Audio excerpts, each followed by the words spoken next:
Bapak, Ibu, Saudara terkasih, saat ini setelah lebih dari 1 tahun kita mengalami masa pandemi, kita semua, seluruh orang di seluruh dunia termasuk saudara dan saya, sedang menghadapi satu tantangan utama yang begitu nyata yang sedang kita hadapi, yaitu uncertainty, ketidakpastian. Sampai kapan pandemi ini akan berakhir? Belum ada jawaban yang pasti, saudara. Sampai kapan virus corona ini akan terus bermutasi dan kapan berhenti bermutasi? Belum ada jawaban yang pasti. Sampai kapan kita begini terus, lockdown terus, kerja dari rumah terus, belajar online dari rumah terus, dan sampai kapan kita mengakhiri semuanya ini? Sampai hari ini belum ada jawaban yang pasti, saudara. Apakah kalau sudah divaksin berarti kita tidak akan terkena infeksi virus corona lagi? Belum ada jawaban yang pasti, saudara. Tapi ada satu hal yang pasti, yaitu Yesus berjanji Dia tidak akan pernah meninggalkan kita, saudara. Dan itu pasti karena Yesus yang menjanjikan itu. Itu sebabnya penting sekali untuk kita berpegang teguh kepada janji Tuhan, menaruh harap kita kepada Tuhan, memandang, mengarahkan mata kita hanya kepada Yesus. Karena Yesus berjanji, Dia selalu ada bagi kita. Yesus eksis, bahkan lebih nyata daripada virus corona.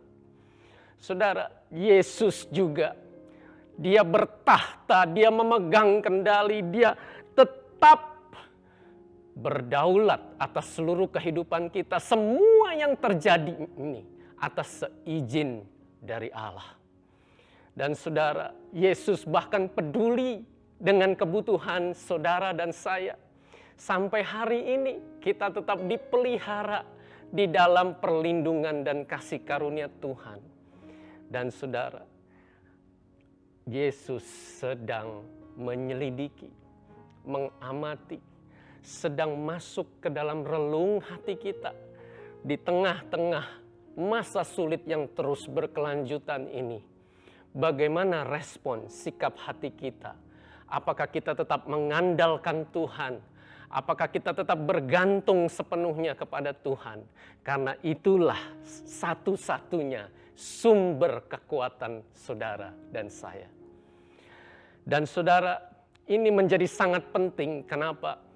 Karena di luar sana banyak sekali tawaran-tawaran yang memberikan harapan-harapan palsu dan memberikan kepastian yang semu di tengah ketidakpastian ini.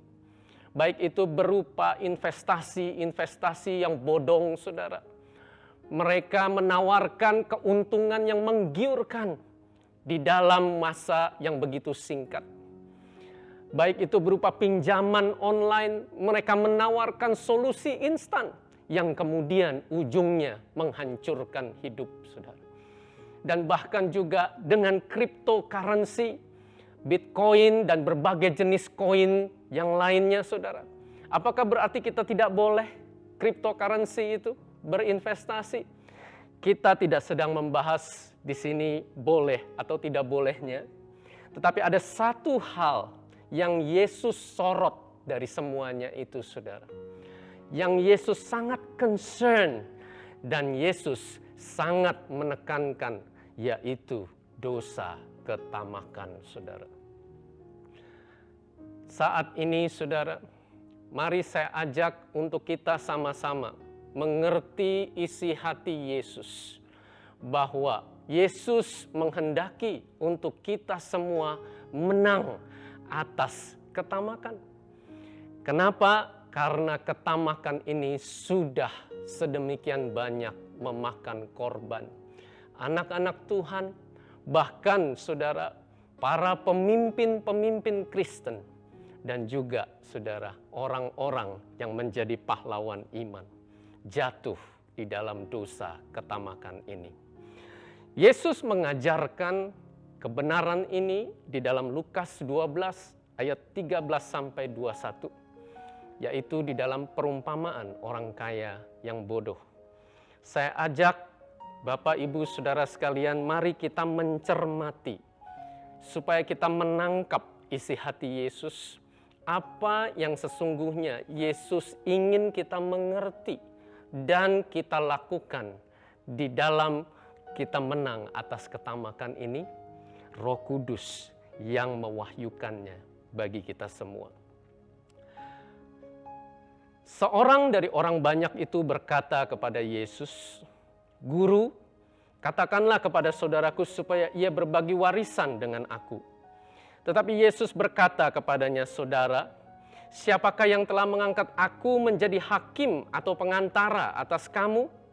Katanya lagi kepada mereka, "Berjaga-jagalah dan waspadalah terhadap segala ketamakan.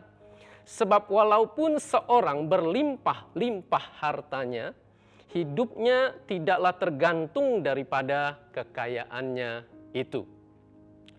Bapak, Ibu, Saudara sekalian, sampai di sini kita perhatikan bahwa di tengah-tengah Yesus sedang mengajar murid-muridnya dan orang-orang di sekitarnya. Tiba-tiba ada seorang pemuda berkata kepada Yesus untuk meminta Yesus berbagi warisan kepada saudaranya. Yesus mendekati saudaranya untuk supaya Yesus bilangin saudaranya berbagi warisan dengan dia. Nah, saudara, apa respon Yesus? Yesus bertanya, "Siapa yang mengangkat aku jadi pengantara?" Yesus tidak mau ikut campur. Kenapa, saudara? Karena di ayat 15 Yesus menjelaskan, apakah berarti tidak boleh kita menerima warisan? Bukan itu, saudara. Ya, apakah berarti tidak boleh kita menjadi kaya dengan menerima warisan dan sebagainya? Bukan itu yang menjadi poin Yesus. Tetapi di sini Yesus berkata, berjaga-jaga dan waspadalah terhadap segala ketamakan. Apa itu ketamakan, saudara? Di dalam bahasa Yunaninya yaitu pleonexia. Ketamakan ini, saudara, adalah menginginkan sesuatu selain Tuhan. Dan keinginan itu sedemikian besar, sedemikian rupa, sedemikian sangat ingin, sampai-sampai kita kehilangan contentment, yaitu rasa cukup di dalam Allah. Bapak, Ibu, Saudara sekalian, tahukah Bapak Ibu bahwa Allah menghendaki untuk kita menerima kepuasan hanya dari Allah? Itulah sebabnya Yesus mengajarkan, "Kasihilah Tuhan Allahmu."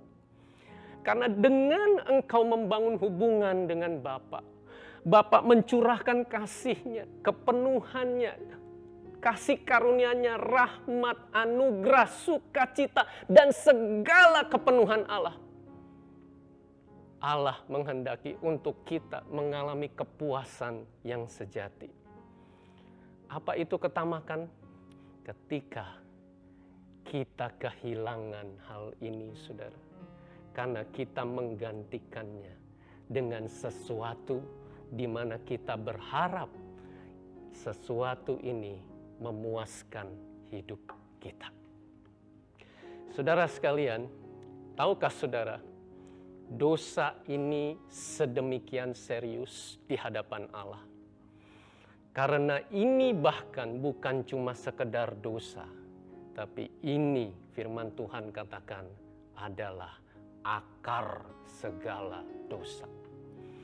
Masih ingatkah saudara di Taman Eden ketika dosa itu pertama masuk? Karena Hawa melihat bahwa buah itu kelihatannya baik Dan iblis berkata bahwa ketika engkau makan, engkau akan menjadi seperti Allah. Itulah ketamakan, saudara. Itulah sebabnya orang yang tamak, saudara, kehilangan rasa kepuasan dari Allah. Saudara sekalian, saat ini saya ajak untuk setiap kita tanya kepada diri sendiri masing-masing.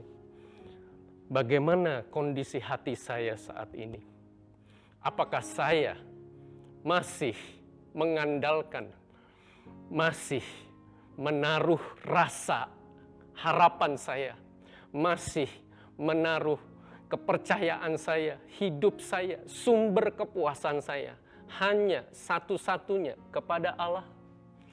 Atau apakah ada hal yang lain?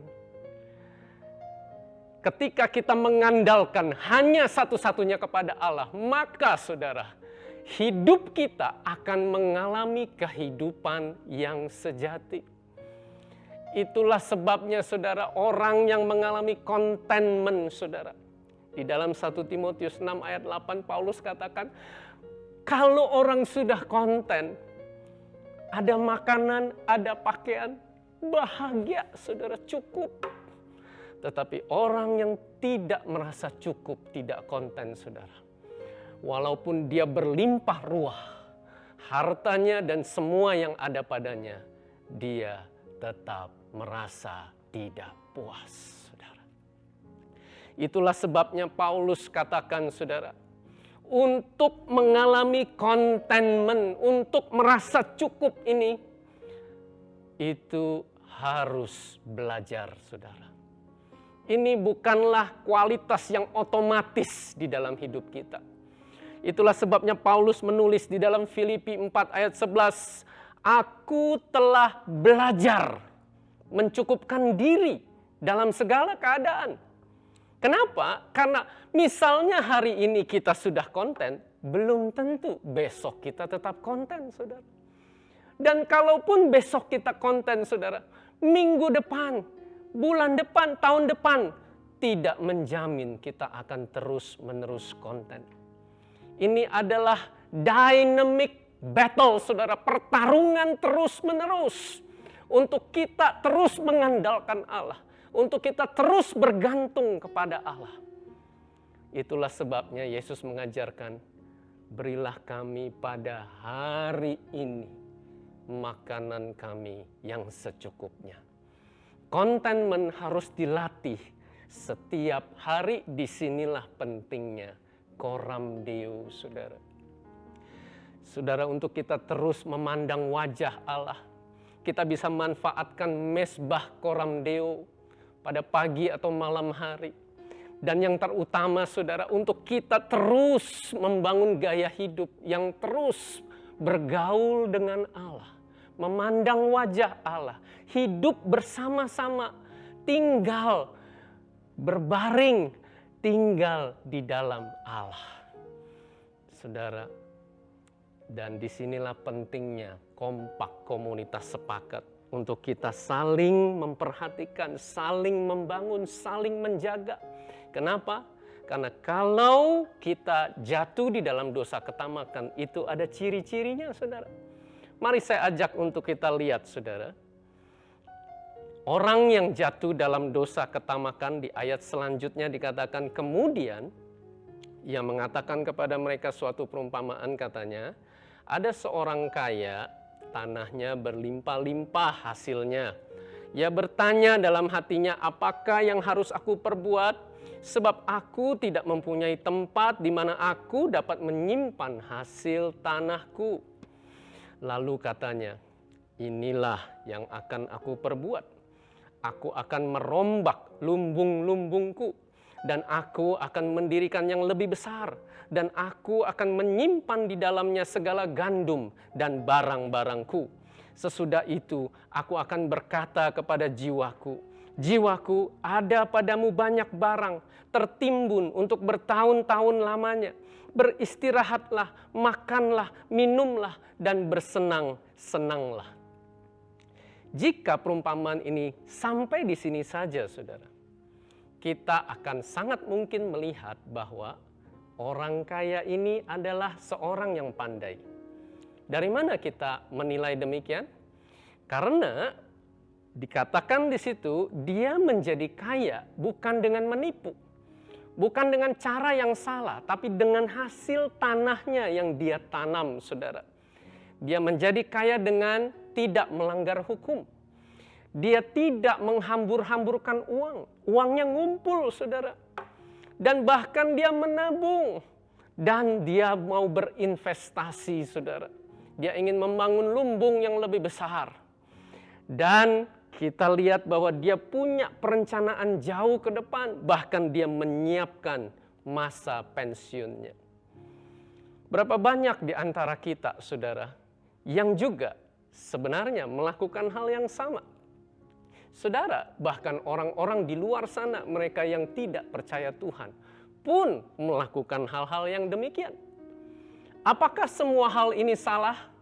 Bukan ini yang disorot oleh Yesus, saudara. Karena sampai di sini, hal-hal ini tidak ada yang salah.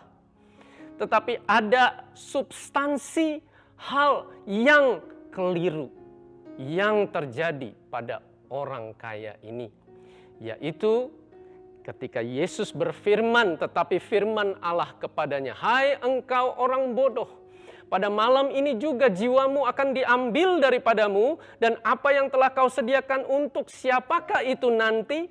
Demikianlah jadinya dengan orang yang mengumpulkan harta bagi dirinya sendiri, jikalau ia tidak kaya di hadapan Allah."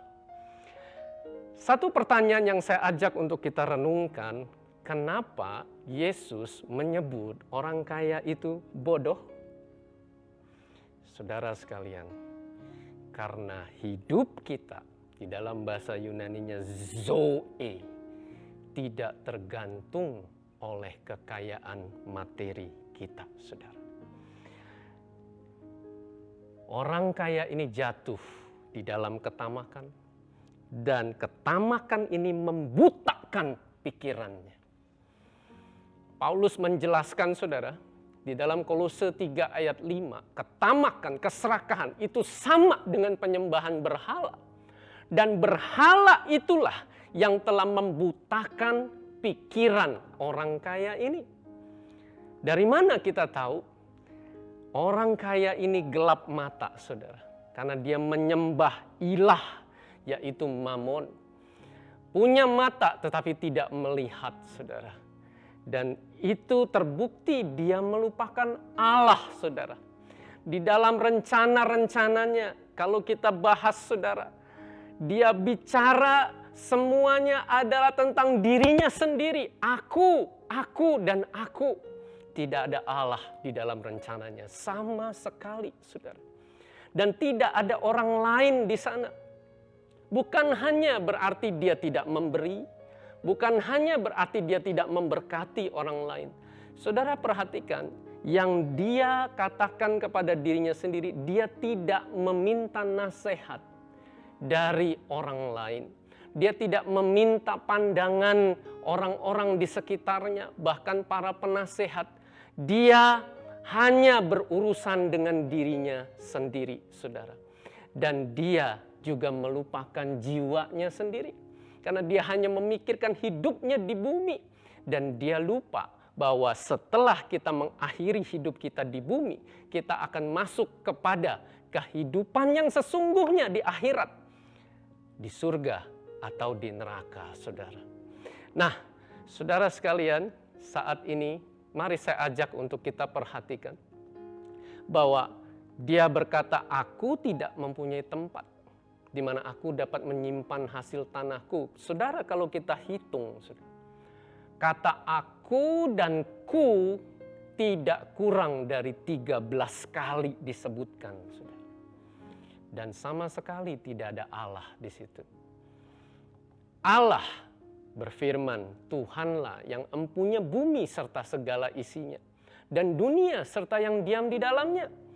Punya Allah lah langit, punya Allah juga bumi. Dunia serta isinya Allah yang mendasarkannya. Orang kaya ini tidak melihat kebenaran bahwa Allah adalah sumber segala berkatnya, saudara. Bahwa semua yang ada pada kita, saudara, saya mau ajak setiap kita tanya diri sendiri. Apakah kita menerima kebenaran ini di dalam hati, di dalam roh kita? Semua yang ada pada kita datangnya dari Allah dan diberkati oleh Allah. Dan hasilnya sesungguhnya Allah maksudkan untuk kemuliaan Allah. Kebenaran ini sedemikian mendasar, saudara, sekaligus sedemikian menantang. Karena kalau kita tidak menerima kebenaran ini di dalam hati kita, di dalam roh kita, maka apa yang terjadi, saudara? Kita tidak akan memakai apa yang ada pada kita, berkat-berkat Tuhan, menurut kehendak Tuhan. Itulah sebabnya kita tidak bisa taat, saudara. Itulah sebabnya kita seringkali tidak bayar perpuluhan. Itulah sebabnya, saudara, kita tidak selalu setia kepada perkara-perkara kecil. Itulah sebabnya kita tidak selalu setia kepada perkara harta orang lain. Karena kita belum menerima ini, kebenaran ini. Dan itulah sebabnya kita belum beroleh kasih karunia untuk melakukannya. Saudara sekalian, apakah hal ini relevan? Ada hubungan erat dengan hidup setiap kita? Adakah di antara kita yang berkata, "Pak, itu kan orang kaya, Pak. Saya ini bukan orang kaya, Pak. Jadi bagaimana kalau saya bukan orang kaya? Apakah kebenaran ini juga berlaku bagi hidup saya?" Saudara, saya ajak untuk kita perhatikan bahwa orang kaya yang bodoh itu tidak keburu membangun lumbung-lumbungnya, saudara. Dia tidak keburu membongkar lumbungnya yang lama karena sudah keburu dipanggil binasa hidupnya, saudara. Dia sudah keburu mati, saudara. Jadi, saudara, dia dibinasakan oleh pikirannya sendiri. Bahkan sebelum dia bertindak mewujudkan rencana-rencananya. Perhatikan, saudara, Yudas sudah binasa sebelum Yudas menikmati 30 keping perak hasil mengkhianati Yesus, saudara. Jadi, saudara, tidak harus menjadi kaya untuk jatuh di dalam dosa, ketamakan. Itulah sebabnya ini berlaku bagi kita semua. Berjaga-jagalah, waspadalah. Yesus mengajarkan demikian. Saudara sekalian, mari saya ajak setiap kita tanya kepada diri sendiri. Adakah hati saya berpaling kepada sumber kepuasan yang lain, termasuk uang dan harta, sebagai saya menaruh tempat rasa aman, saya berlindung dan saya berpaling dari Allah? Saudara sekalian, saat ini mari saya ajak untuk kita semua menangkap apa yang Yesus ajarkan, bagaimana caranya untuk kita menang atas ketamakan. Yesus mengajarkan itu di ayat 21. Demikianlah jadinya dengan orang yang mengumpulkan harta bagi dirinya sendiri jikalau ia tidak menjadi kaya di hadapan Allah. Apa itu kaya di hadapan Allah? Bagaimana caranya untuk kita menjadi kaya di hadapan Allah? Yesus menjelaskan, saudara, di pasal yang sama di ayat 31. Ketika Yesus berfirman, "Carilah kerajaan Allah." Apa maksudnya, saudara? Yesus menghendaki untuk kita cari Dia, cari wajahnya. menjadikan Yesus sebagai satu-satunya, saudara. Satu-satunya sumber kepuasan hidup saya. Itulah sebabnya Yesus berkata, barang siapa haus, baiklah ia datang kepadaku dan minum. Saudara sekalian, Yesus rindu untuk jadi sumber kepuasan dalam hidup kita, saudara. Boleh saya ajak saudara tanya diri sendiri, apakah sumber kepuasan hidup saya saat ini satu-satunya hanya Yesus? Dari mana kita tahu bahwa saya tidak lagi menjadikan Yesus sumber kepuasan hidup saya? Yaitu dari labilnya pergerakan kita mencari sumber kepuasan demi sumber kepuasan yang lain selain Allah di dalam hidup kita. Saudara, kita bisa cari dan pergi kepada kerja terus. Kerja dan kerja terus, saudara. Karena kita mencari kepuasan dari bekerja. Kita bisa pergi kepada hobi terus. Saudara, semua yang saya bahas, kita bahas di sini, bukan berarti tidak boleh dan bukan berarti selalu salah. Tetapi ini di dalam konteks, kalau kita jadikan hal-hal lain itu menjadi sumber kepuasan saya, saudara dengar, kita tidak lagi minum Yesus menjadi kepuasan dahaga hidup kita. Karena kita mencoba pergi kepada sumber mata air yang lain. Ada orang-orang, saudara, yang jadikan gaya rambutnya menjadi sumber kepuasannya, ganti gaya rambut kepada gaya rambut berikutnya. Ada orang-orang yang jadikan kegiatan olahraga jadi sumber kepuasan hidupnya. Dari satu olahraga kepada olahraga yang lain. Ada lagi yang cari media sosial sebagai sumber kepuasan hidupnya. Dari medsos kepada medsos berikutnya. Ada lagi orang-orang yang jadikan, saudara, hal-hal yang selain Allah yang mau dijadikan sumber kepuasan di dalam hidupnya. Saudara, itu bukti bahwa Yesus tidak lagi menjadi sumber kepuasan hidup kita. Satu-satunya cara menang atas ketamakan dimulai dari minum Yesus, saudara. Minum. Itulah yang disebut Yesus mata air, saudara. Kehidupan kita.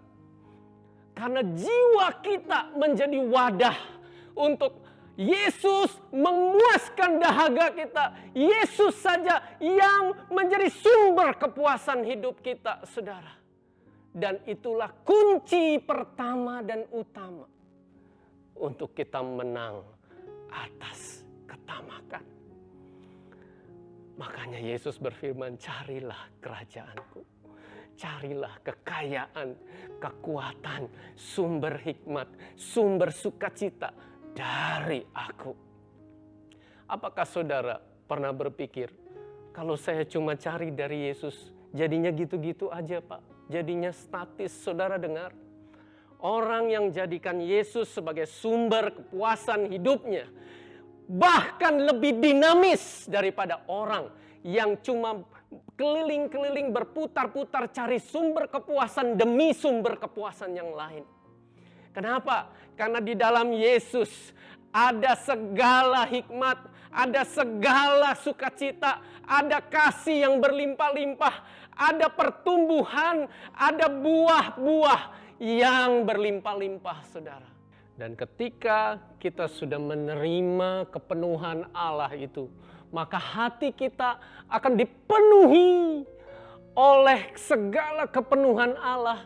Sehingga saudara, secara alamiah kita tidak tahan untuk kita memberi, untuk kita memberkati orang lain, untuk kita melayani yang terbaik. Kita menjadi berkat bagi orang-orang di sekitar kita, mulai dari rumah dan sampai lingkungan kita, di mana kita berada, kita menjadi saluran berkat Allah. Karena Allah yang menjadi mata air itu mengalir melalui hidup kita. Dan ketika dua hal ini terjadi, saudara, itulah yang disebut kita sedang mengumpulkan bagi kita sendiri harta di sorga. Karena kita memberi, kita memperkaya orang lain, kita memberkati orang lain, dan hati Allah disenangkan. Bapak, Ibu, Saudara sekalian, saat ini saya ajak, mari setiap kita tanya, mari kita cek, mari kita evaluasi, dan mari kita berhadapan dengan hati kita sendiri. Apakah saya masih minum Yesus? Apakah Yesus masih menjadi satu-satunya sumber kepuasan di dalam hidup saya? Mari kita tundukkan kepala, kita datang kepada Tuhan. Bapa, kami rindu Tuhan mengalami dan terus mengalami bahwa Yesus yang menjadi mata air. Kami mengalami kasih yang begitu dalam. Kami mengalami identitas yang sejati untuk kami temukan di dalam Engkau, Yesus. Tuhan, kami rindu kebenaran ini menjadi kekuatan, menjadi penghiburan di tengah-tengah masa yang sukar. Dan kami tetap berdiri teguh di atas batu karang, yaitu Engkau, Kristus. Dan kami tetap tegar di masa sukar. Karena Engkaulah yang menjadi sumber kepuasan hidup kami. Dan kami beroleh kasih karunia untuk menang atas ketamakan. Dan bahkan kami boleh menjadi berkat. Mengalami saluran berkat itu mengalir melalui hidup kami kepada orang-orang di sekitar kami. Mulai dari rumah, lingkungan, dan juga dimanapun Engkau mengutus kami. Terima kasih untuk firman-Mu, Tuhan. Kasih karunia Tuhan yang memampukan kami untuk kami bukan cuma mendengar dan menerima, tapi kami melakukannya dalam hidup kami sehari-hari. Mari jemaat Tuhan, angkat kedua belah tangan dan terimalah berkat dari Allah Bapa, cinta kasih dari Tuhan Yesus Kristus, dan persekutuan dengan Roh Kudus yang menyertai kita dari saat ini sampai selama-lamanya. Amin.